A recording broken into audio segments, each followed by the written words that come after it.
నమస్తే, welcome back to కిరాక్ కబుర్లు. ఉమ్మడి ఆంధ్రప్రదేశ్ రాజకీయ చరిత్రను ఒక్కసారిగా కుదిపేసిన ఎప్పటికీ ఎవరికి అంతు చిక్కని ఒక సంచలన మిస్టరీ ఇప్పుడు మళ్లీ సోషల్ మీడియాలో తెగ వైరల్ అవుతోంది. తెలుగుదేశం పార్టీని స్థాపించి తెలుగు జాతి ఆత్మ గౌరవాన్ని ప్రపంచానికి చాటిన విశ్వనట సార్వభౌమ నందమూరి తారక రామారావు ఒకనాడు తనను గుండెల్లో పెట్టుకొని మోసిన అల్లుడు చంద్రబాబు పైనే ఏకంగా సస్పెన్షన్ వేటు వేశారట. అసలు ఆ లేఖలో ఏముంది?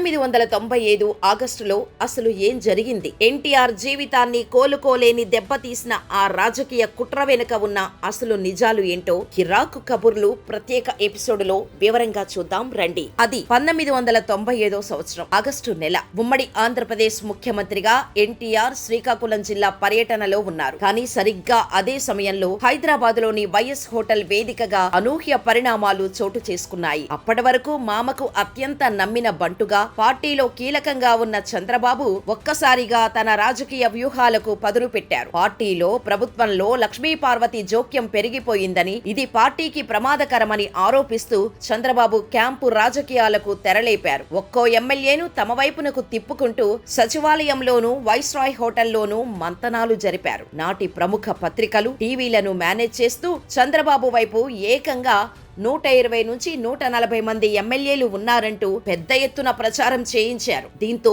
మిగిలిన ఎమ్మెల్యేలంతా తాము వెనకబడిపోతామేమోనన్న భయంతో ఒక్కొక్కరు సిబిఎన్ గూటికి చేరిపోయారు. ఈ హఠాత్ పరిణామాల గురించి తెలుసుకున్న ఎన్టీఆర్ తీవ్ర దిగ్భ్రాంతికి గురయ్యారు. తన చైతన్య రథంపై నేరుగా వైస్రాయ్ హోటల్ కు బయలుదేరి వెళ్లారు. అయితే అక్కడ ఎన్టీఆర్ కు ఘోర అవమానం ఎదురైంది. ఆయన వాహనంపై రాళ్లు, చెప్పులతో దాడికి పాల్పడ్డారన్న వార్తలు అప్పట్లో సంచలనం సృష్టించాయి. సొంత కుటుంబ సభ్యులే తనకు వ్యతిరేకంగా మారారన్న నిజం ఆ మహానేతను మానసికంగా కుంగదీసింది. ఇటు వైస్రాయ్ హోటల్లో ఎమ్మెల్యేల క్యాంపు రాజకీయాలు నడుస్తుండగానే అటు కాచిగూడలోని బసంత్ టాకీస్ లో మినీ మహానాడు నిర్వహించి ఎన్టీఆర్ ను పార్టీ అధ్యక్ష పదవి నుంచి తొలగిస్తున్నట్టు చంద్రబాబు వర్గం తీర్మానం చేయించేసింది. మరి దీనికి ప్రతిగా ఎన్టీఆర్ ఏం చేశారు? ఆ సస్పెన్షన్ లేఖ కథ ఏంటో ఇప్పుడు చూద్దాం. తను స్థాపించి తన రక్తమాంసాలతో పెంచిన తెలుగుదేశం పార్టీని తన చేతుల్లో నుంచి లాగేసుకునేందుకు జరుగుతున్న ఈ కుట్రను ఎన్టీఆర్ జీర్ణించుకోలేకపోయారు. పార్టీ అధ్యక్షుడిగా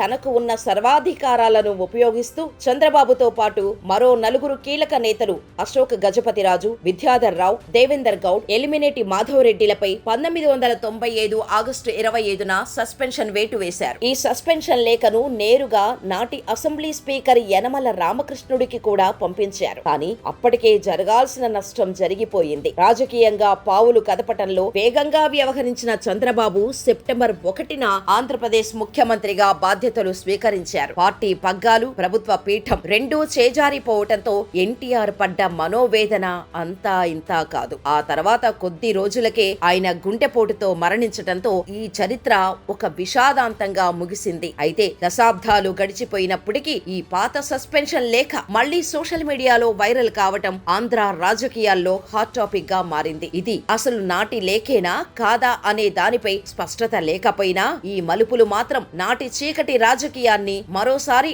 అందరి కళ్ల ముందు కదిలిస్తున్నాయి. చూసారుగా ఫ్రెండ్స్, తెలుగు రాజకీయాల్లో అతిపెద్ద ప్రకంపనలు సృష్టించిన ఈ ఎపిసోడ్పై మీ అంచనా ఏమిటి? ఎన్టీఆర్ తీసుకున్న ఆ సస్పెన్షన్ నిర్ణయం సరైనదే అంటారా? కింద కామెంట్ సెక్షన్ లో మీ అభిప్రాయాన్ని ఖచ్చితంగా తెలపండి. ఇలాంటి మరెన్నో ఆసక్తికరమైన హిస్టారికల్ ఇన్సైడ్ స్టోరీస్ కోసం మన కిరాక్ కబుర్లు ఛానల్ ను లైక్ చేయండి, షేర్ చేయండి, సబ్స్క్రైబ్ చేసుకోండి. Thank you so much. See you in the next video.